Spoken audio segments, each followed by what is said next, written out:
Hello and welcome to Oman Observer Live. Today we're actually more keen on finding out about, what we will be thinking of today, and that is novel coronavirus. As the Sultanate of Oman declared yesterday, there have been 2 cases recorded. So there have been lots of calls. First of all, let me remind you, if ever you have any doubts, you can call the call center of Ministry of Health.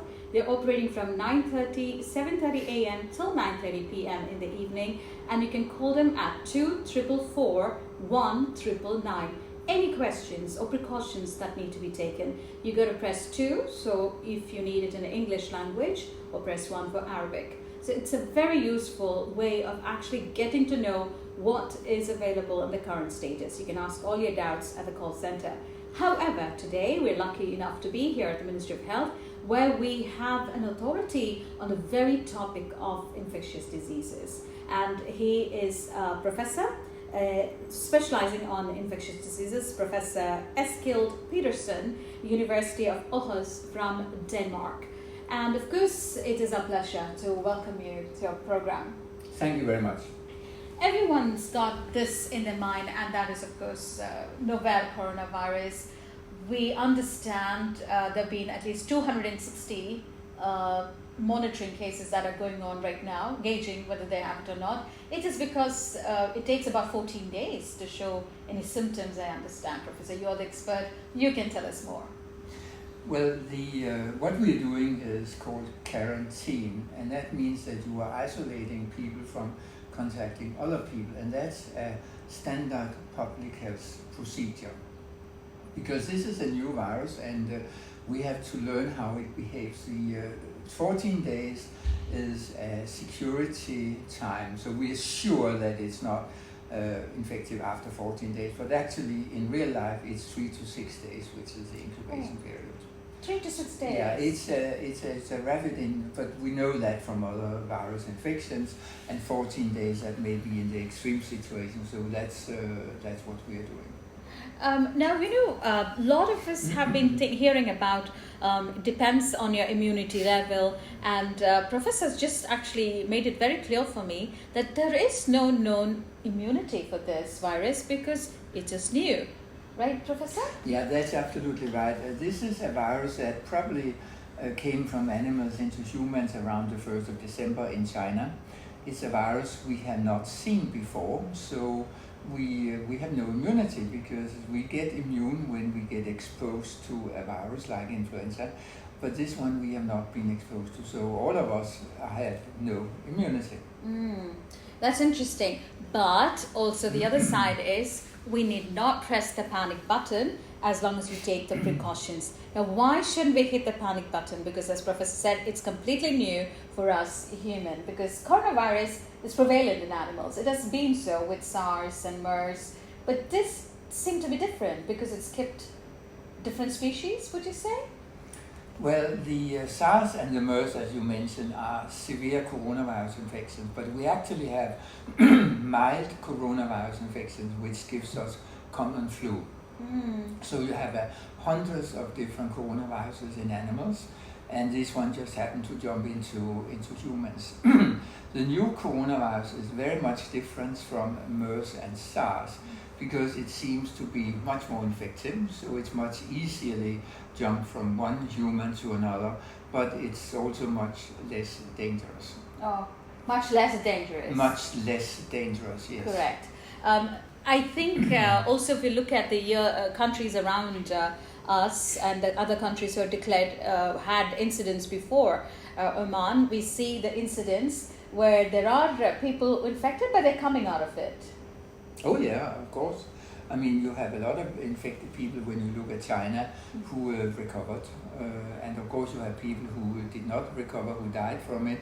But that is what we know also from influenza, is that if you are old, frail, you are not healthy, then you have a higher risk of dying from everything. But if you're young and healthy, this is probably just like a severe pandemic influenza.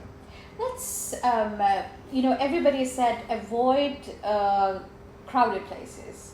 And that's what, even when we call the call center, 2444199, they've also advised us not to, go into crowded place too much. So what about children? One of the things we do not understand with the new virus is that it seems that children are much less likely to get infected. When you look at the first data coming out of China, I think they looked at 100 patients and there was only one person below 18 years. So it seems to be rare that it jumped to children. Okay. And that is a good thing. I know. But we don't know why. That's interesting. Maybe we'll understand more if you know why it's so. Maybe it'll be a breakthrough. Yeah, but I can't it's good explain news. it for the time being. But it's good news. Very yes. good news. But also I heard or I read somewhere that there was an incident where the newborn child got it because the mother had it. I think you can. I'm not aware of it, but they looked at pregnant women, and it's not transferred from the pregnant mother to the fetus. Okay. So that's what we know. Of course, you can always find single cases that breaks the rules, but in general, it's very rare that children get it. And with children, I mean people below 15 to 18 years. Okay, so that below teenage. Yeah. Okay. Yeah. So that's good news, youngsters, and parents can be much relaxed hearing that. Now, what about precautions? Because as we all know, prevention is better than cure. Professor, what would you say? Well, I would say that this virus behaves like an influenza, and that means that you are most infectious, you excrete the highest number of virus just at the time you get ill.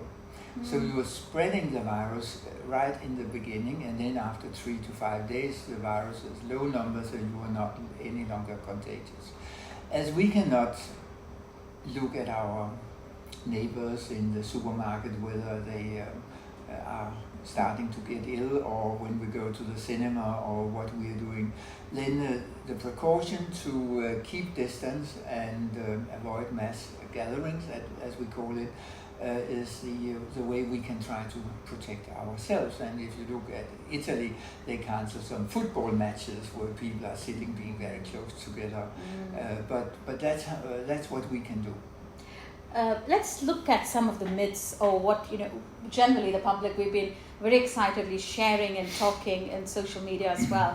And one of them is, if the summer starts early, maybe the virus cannot sustain itself.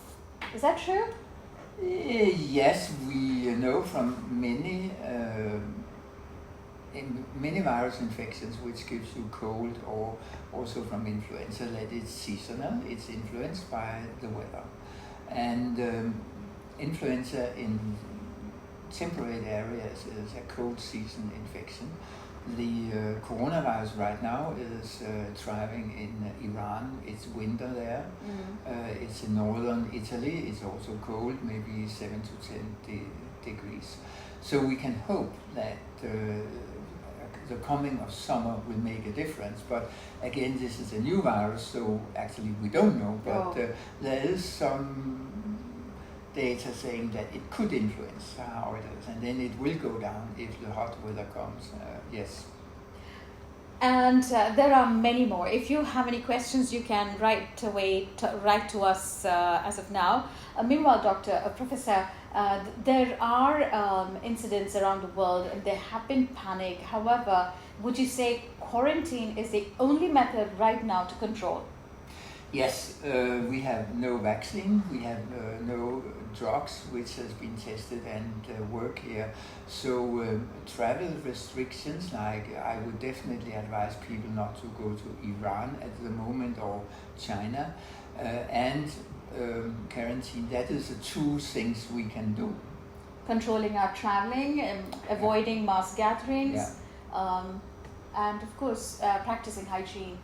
Washing hands. Washing hands is very important, because the virus, when you cough, it leaves our lungs in small droplets, and they are falling down on surfaces like tabletops, handles, door handles, and so on. So washing hands, especially when we have been out of our own house and touching things we don't know anything about, then that is a very important thing. How long can it live on the surface? He can probably live a couple of days. Couple of days? Yeah, depending on the temperature and the moisture and what kind of surface it is. But it seems to be quite a resilient virus, yes. So would you say then it is better to keep the air conditioners off because you could let it live longer? If I cannot really imagine how the coronavirus would get into your air conditioner. No, if it's in the room, if there is no air conditioner, then would it be better off to keep the rooms warm? I don't think it would make any difference. Any difference? No, I don't think Okay. so. No. But 2 days is amazing. What is the best method of quarantine? Is one of the questions that have come forward.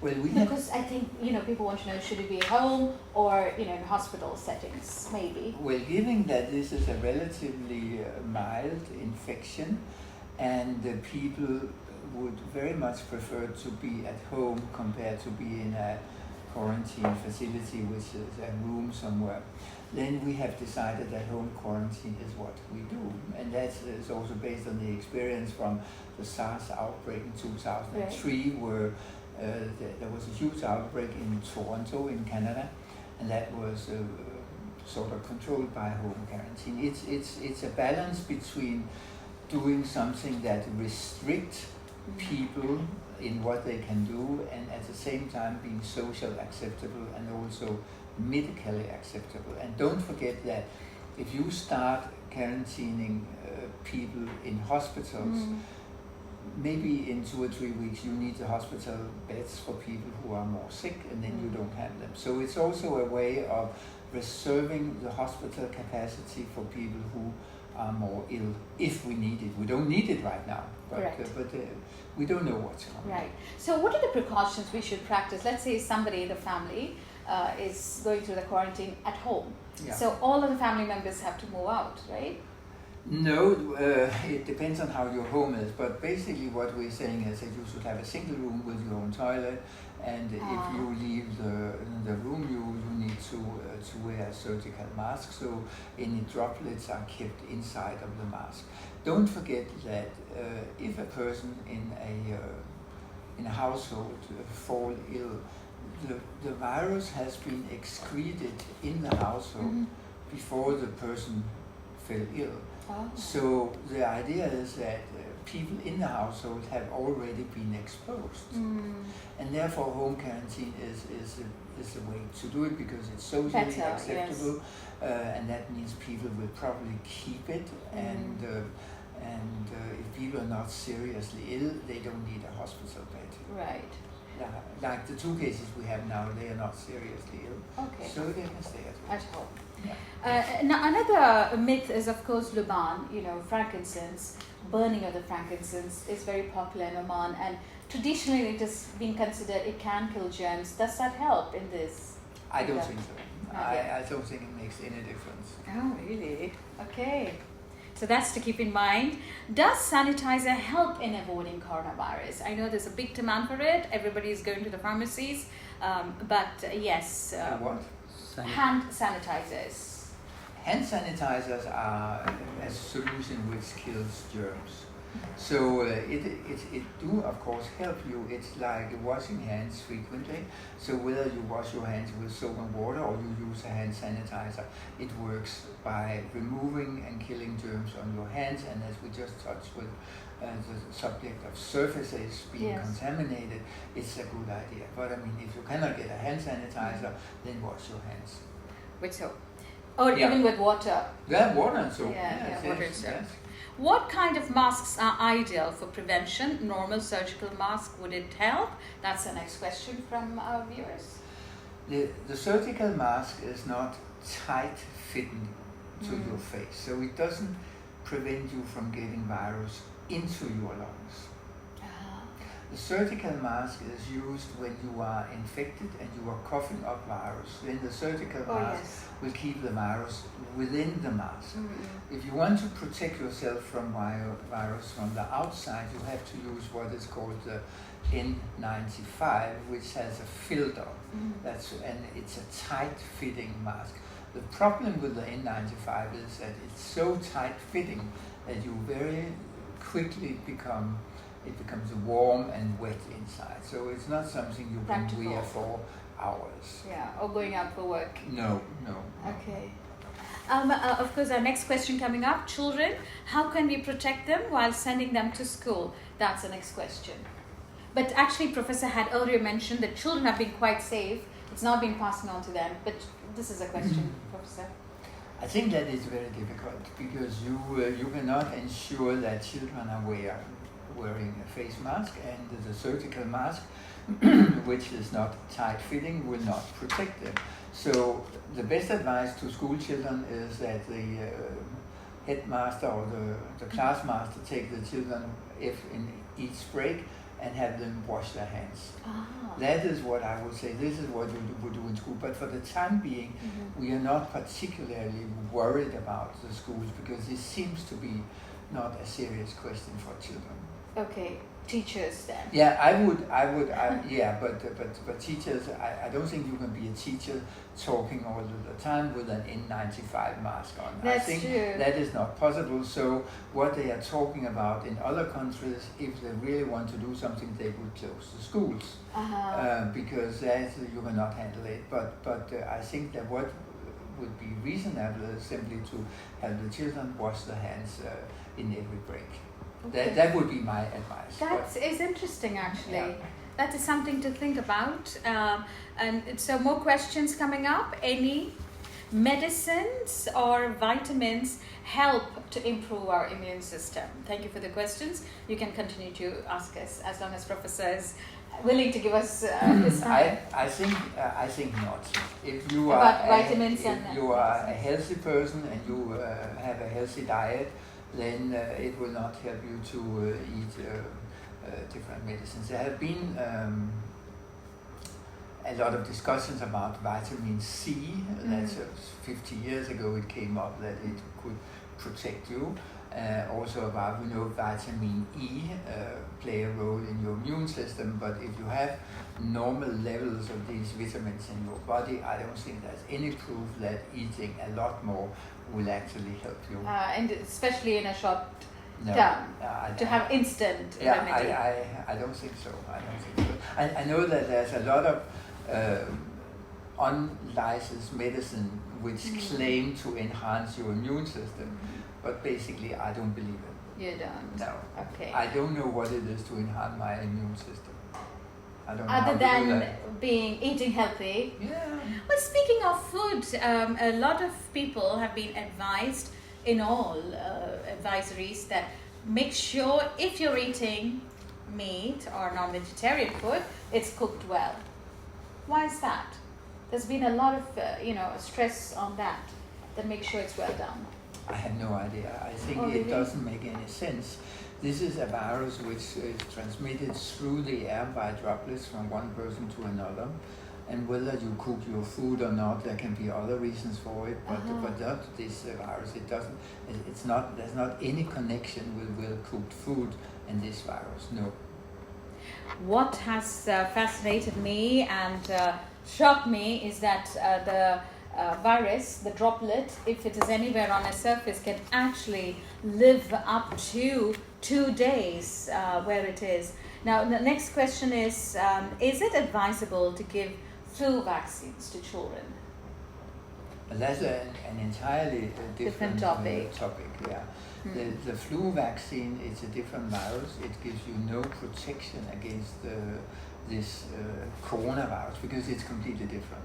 So there is an issue. The United States has included flu vaccines in the childhood vaccination program because we know that in influenza it's completely different. The children are the most exposed, and often influenza are spread by children because they have less immunity than adults.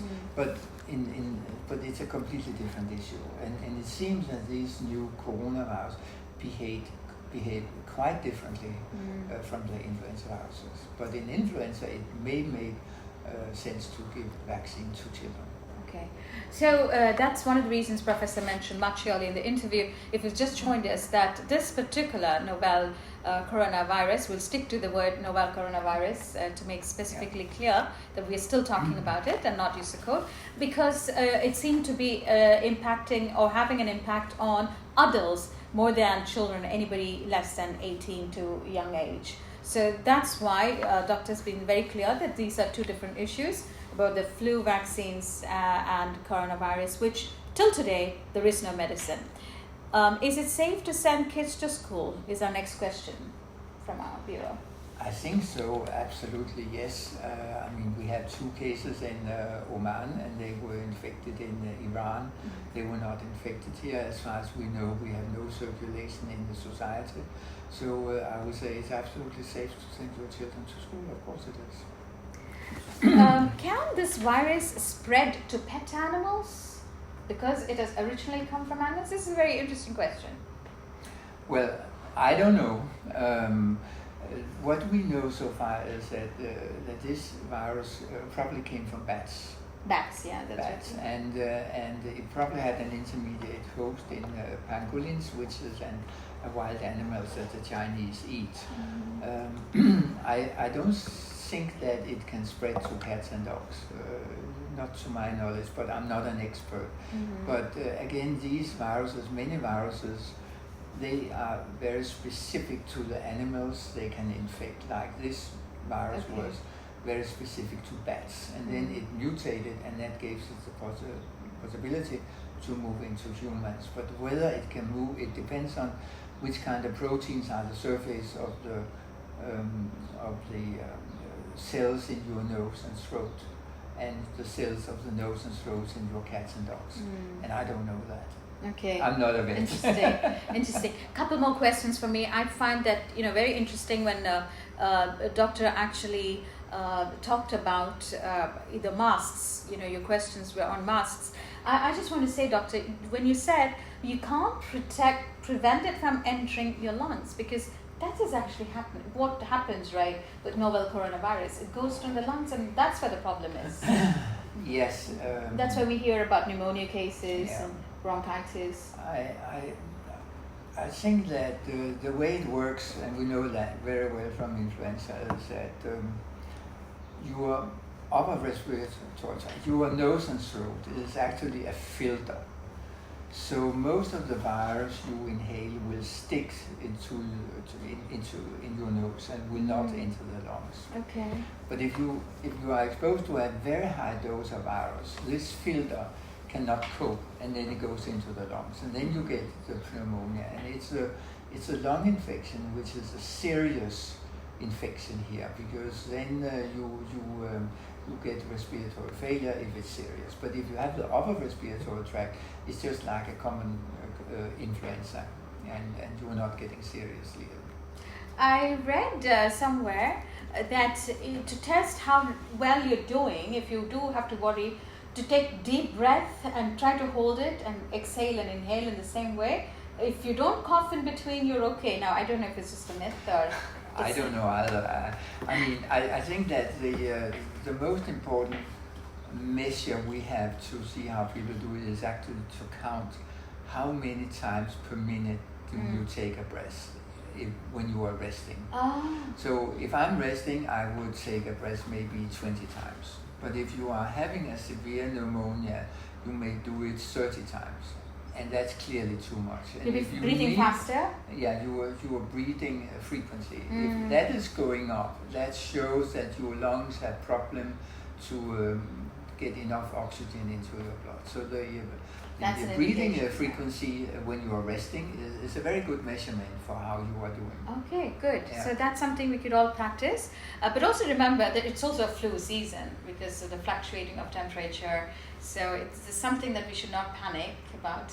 Well, I think that all adults who are above 65 should get a flu shot in the season. Yes, I think so. But yes, it is also the flu. But actually, we are monitoring the amount of flu in the community, and it's not very active right now. Okay, the flu too. Yeah, we are not having an outbreak of influenza here right now. No. Okay. Now, another question, are face masks effective for self-protection? You gave an indication that it's okay to protect you spreading things to others, Yeah. but not necessarily enough protection Exactly. to Yeah. inhale it or get it. Yeah. And that's simply because the surgical masks, as we call them, are not tight fitting. Yes. So you can get air in from the sides, which contain virus. So the surgical masks are very effective if you have the infection and you want to prevent that your droplets spread in the room. Then you put on a surgical mask, and that will keep your droplets inside the surgical mask. And discard it. Yeah, of course. Yeah. And then you, sure. Discard it safely. So it's interesting because you said as it spreads out, and then on the surface it takes 2 days. While somebody is coughing, is it instant, or is it dangerous if I touch the surface? No, if you are coughing, you are coughing out very small droplets, and these droplets will simply fall down and cover any surface. Okay. And that will take maybe half an hour, maybe 1.5 hours, and then the surface will be covered, and you cannot see it on the surface. So if you have had a room like this one, and there's been a person in here coughing out the droplets, and then we have it on the tabletop, and you touch the tabletop, and then you scratch your nose, then that's one way of transmission, and that's why hand washing is so important. Another thing is, a lot of people were concerned about eyes. Now, what healthcare workers should follow, and I'll go back to to that other question of mine. Now, this is from our viewers. What healthcare workers should follow? What are the methods? Because there could be, so many people in health centers, private and public. Yeah, that's always a special concern in a situation like this one, was the safety of healthcare workers. And we know that at least 1,700 healthcare workers in China has been infected with at least 6 deaths. So there are standard procedures. We have something called infection prevention and control, and that's standard procedure how we protect both patients and healthcare workers. And there's something called personal protection equipment. And the personal protection equipment is, for instance, the N95 and its gowns. And I know that the hospitals have pulled in all their staff, and they have tested which size of N95 fits you. So if needed, then you can say, okay, you have to wear number 3 and you have to wear number 1. And there have been drills. So people have been freshening up on how to practice infection prevention and how to use personal protection equipment. So that's what we can do. We can tell the health sector, this may be coming, so you better refresh your healthcare workers, doctors and nurses on the training, on using personal protection equipment. And that is a very important issue, because the last time we really used this was in 2009, and now that's 10 years ago. So people need to get refreshing. And we have done that. And there would have been many more newcomers. Ministry of Health has already done that. Of course, there's a turnover like in any other for profession. If you've just joined us, we are at the Ministry of Health, and we are with our guest, who's actually giving us an insight on what is the current situation, but also actually answering all our questions. Professor Eskild Petersen is from University of Aarhus, Denmark. He's a consultant at the Ministry of Health and is an expert on infectious diseases. When should someone get worried and seek medical advice is our next question from our viewers. Yeah, I think that's really an impossible question, but when should one get worried?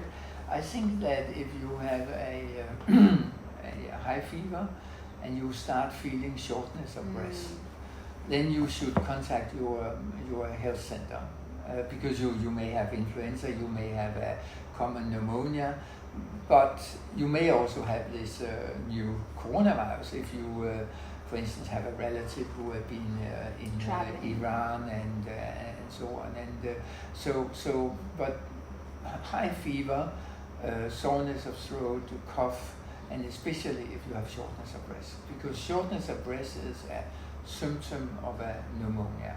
Then you contact your healthcare service. Right, that's a very important point to keep the breathing pattern. Are you feeling any discomfort, or is the frequency more as you breathe? Just a few minutes ago, Professor Petersen was explaining to us, you could time yourself when you're in a relaxed mode. How often are you taking a breath? So our next question is, so far, is there any vaccination that would help? Getting a common flu vaccination, would it help? No, this is a virus where we have no vaccine, and the flu, the influenza virus and the coronavirus is completely different. So you will get no immunity from an influenza vaccination. So that's again something which we talked extensively earlier on. This is completely new, and there is no immunity so far for anyone. So far, the pattern of the virus, novel coronavirus, is that it does not affect too much the children, anybody below 18 years of age, the youth, but it does have an impact on adults. As a matter of fact, it spreads airborne. It's airborne. But Professor, there's been a lot of concern about eye too. Why is that? I mean, for airborne virus infection, the eye is a port of entry. It can stick to the wet surface of the eye, and that's known from influenza also. It's not a common way of getting infected, but you will see that in personal protection equipment for healthcare workers, there's usually a transparent screen, and that is in order to protect droplets hitting the eyes, whether it's influenza or this coronavirus, or we had it up in Ebola also. So virus can enter the body through the eye, but it's not a common way of doing it. And Professor Petersen is a specialist in infectious diseases. So I want to ask you this, Professor. Do you think coronavirus is something of the millennium? Because we've seen this MERS and SARS all coming in from 2000 onwards. Do you think this is something of the millennium syndrome? Or the era? I think that, I mean, you have new viruses coming into humans all the time. All the time? And a good example is HIV, which also crossed over from primates into humans maybe 50 years ago. But some of the factors which are driving it is that you have more and more people living close together in what we call mega cities. Like Wuhan had 11 million people, and people are living very close together. So if something happens, the risk of transmission from one person to another is higher than if you had a smaller city. Then you have a population which is getting older and older, and you are more prone to infections if you are older. We have more people who are having an immune system which do not work as good as it should, like for instance people who are some drugs that suppress the immune system, or transplant patients. So there are many factors, and then of course people travel a lot more these days than they did 20 years ago. All these factors means that it's easier for a virus to move into humans, and it's easier for it to spread. Okay. Professor, one more question, two more. You can put out your questions as soon as Professor's having the time for us. How long would it take to identify the virus after a blood test? Can blood tests actually identify whether it is coronavirus? Novel? No, the virus is found in the respiratory tract. So you will use either what we call a swab, where you take a sample from your nose, or if you're coughing, you can take a sputum sample, which is a material you're coughing up. That's where you look for the virus. You are not looking for the virus in the blood. It will not be in the blood. Very important question. Yeah. Because people may not have understood that. It's sampling from what we call upper respiratory tract, and a nose swab, nose and throat swab, and sputum, the material you're coughing up. That's what you use to look for the virus, not a blood system.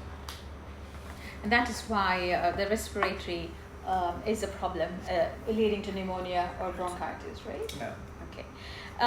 Do you think the public gatherings and events should be cancelled? Not for the time being. I don't think so. I would say that if you have a mass gathering where you have a lot of people coming from a high risk country, like Iran, you could perhaps ask these people to go into self-quarantine. But for the time being, I don't think that we have sufficient information in Oman to say that we should cancel mass gatherings. But the situation changed from day to day. I mean, Thursday afternoon we have not heard about any cases in Italy. Now there's quite a lot of cases, and they quarantine the whole area there. That's in Italy. So this is how it is right now, and it may be different tomorrow. That's true. So we just have to keep ourselves updated, and you can ask questions if you like to Professor Petersen. And remember, it's not for us to panic at any point. We're just talking about precautions to be taken care of, and children, thankfully, are quite safe, as a professor just mentioned to us. It's the adults we've got to be careful. We have to make sure we're not around people who have any kind of cough or other symptoms of coronavirus, which we've talked about. And people who've been traveling also have been monitored by the authorities. Ministry of Health has at all entry points. And I think officials are also traveling to different governorates. Yeah, sure. I understand there are people who send them. No, we are the ministry trying to support the governorates, because the governorates have the responsibility to do the action, but we can advise. There's one point I really would like to take up, and that's about travel advice. I mean, it seems that the infection is quite widespread in Iran. Iran is a popular destination for many Omanis, and I would strongly advise at the moment not to travel to Iran. Until the situation is under control. Until the situation is under control. And I think, like you said, because it's winter, is also the other issue. Yeah, I mean, it seems that Iran has quite a few cases, probably more than reported. And there's been cases in Bahrain, Iraq, Kuwait, and they have been infected in Iran. And the 2 persons we have in Oman has also been infected. So it seems that it's a high-risk area to go to.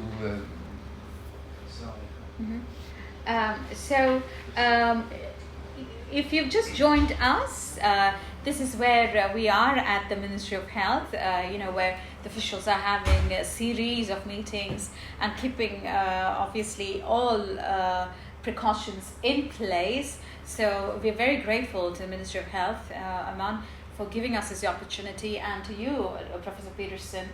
This is something that is of your interest, infectious diseases, and you've given us great in-depth understanding of the virus, the novel coronavirus. At the same time, let me remind you once again, you can call 244-1999, and that's the contact center of Oman's Ministry of Health. So any doubts or any precautions you need to take, or anything, they have options, many options. You just have to go by whether it's Arabic or English. 1 for Arabic, 2 for English, and it will tell you exactly, the recording will tell you what steps to take to get your information, what you're seeking for. Dr. Petersen, what advice would you like to give if you have finished all your questions? Friends, if there are, okay, but what would you like to advise?